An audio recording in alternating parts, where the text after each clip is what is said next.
Thank you for watching Vibrant 256 UG. This is an online channel on YouTube that brings you hot and latest news in the world. And you're still with Chris Nzamba Owaku.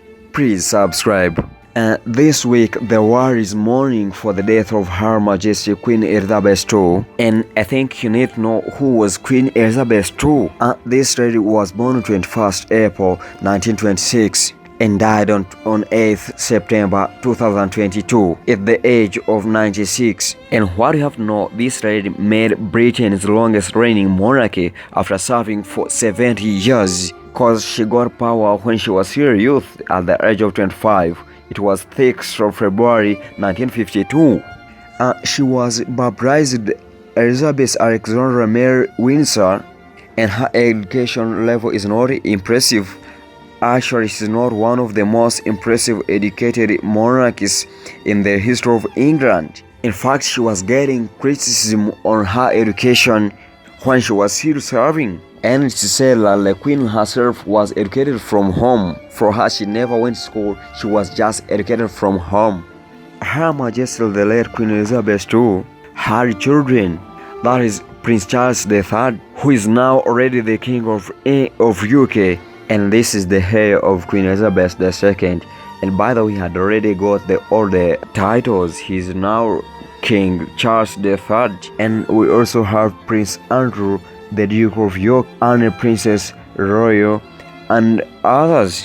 Even though the palace do not provide many details, saying only that she died peacefully. Queen Elizabeth was hospitalized in October 2021, and she was told to make lifestyle changes. And starting from late October 2021, the Queen started to cancel some of the scheduled trips. Actually, she took some time off, and this was her first known health issue since 2017. Then later, the Prince of Wales revealed to the media that his mother was doing well, but jokingly, he said that once you get 95, it's not quite easy as it used to be.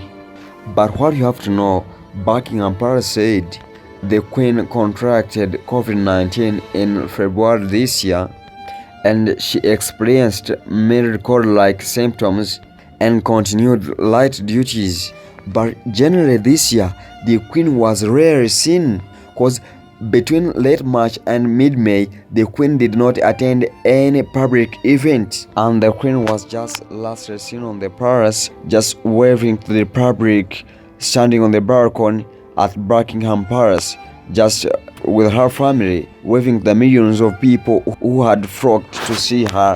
Further on, she was seen waving to the public just hours to her death, waving the public when she was taken home from the hospital by her doctors. She was waving to the public, maybe saying goodbye to her people.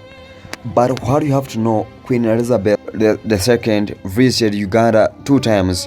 The first time it was 28th to 30th April 1954. It was that time when Kazinga National Park in west of Uganda was renamed Queen Elizabeth National Park to commemorate her visit to Uganda. Her first visit to Uganda was sad and short one, because it's when she made a stopover at Entebbe Airport from Kenya in 1952 with the Duke Edinburgh on their way to Britain when her father died.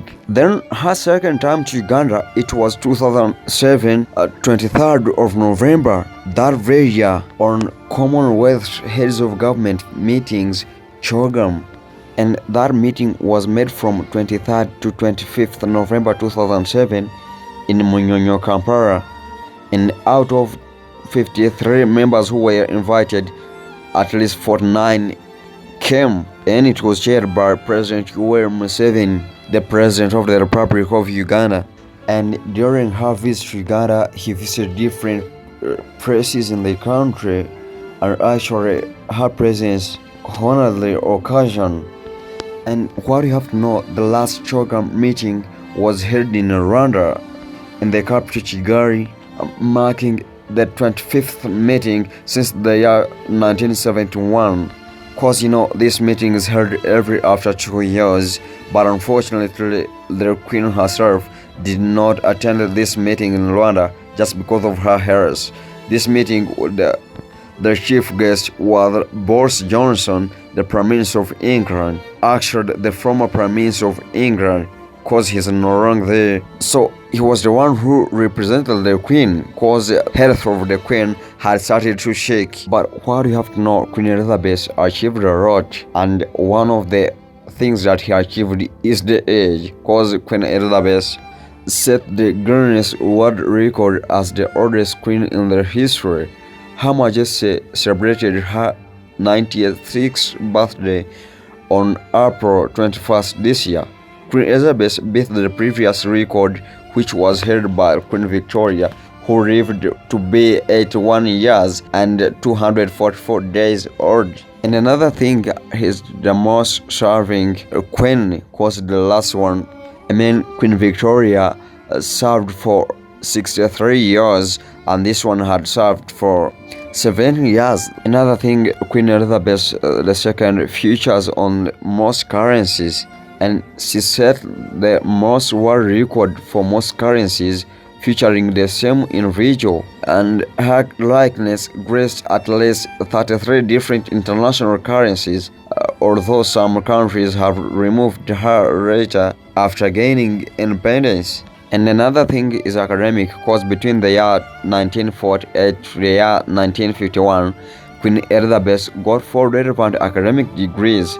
That's Doctor of Civil Law by the University of Oxford, and Doctor of Music from the University of Oxford, Doctor of Laws from University of Edinburgh, and another Doctor of Laws from University of London. Another achievement, Queen Elizabeth II was the only person to have officially opened the Summer Olympic Games more than once, because in 1976, Her Majesty opened the 1976 Montreal Games, and 36 years later, she was on hand to officially open the 2012 London Olympics. Generally, to cut the story short, Queen Elizabeth II achieved a lot for the people of United Kingdom and the whole world at large, and she will be remembered all the time. May her soul rest in peace, and we shall miss her a lot. And now the whole world is in great sorrow. Actually, I was on social media, the Ghanaians are crying. Almost every Ghanaian is crying, praise our queen. And me as Christian Zampa, I'm making a flashback, because in Uganda we have been losing very big people in the government, but the reactions of Ugandans are always negative. Because when you can recall just of recent the General El Tumwine, the Ugandans reacted negatively to the death of El Tumwine. Even Muchevile, even Chirumira, even around all the Ugandans who have been dying, the Ugandans, they react negatively. But I was surprised, and actually it's good, because Ugandans, the way how they reacted about the death of the Her Majesty Queen Elizabeth II, it was serious. They are almost crying, but it's okay. And I can say that Ugandans, you need to love yourself also. Queen Elizabeth, may your soul rest in eternal peace. Thank you for watching Vibrant 256 UG, and this was Christian Zampa Oregano Owaku. Please subscribe, please watch, please share, please comment. Yes.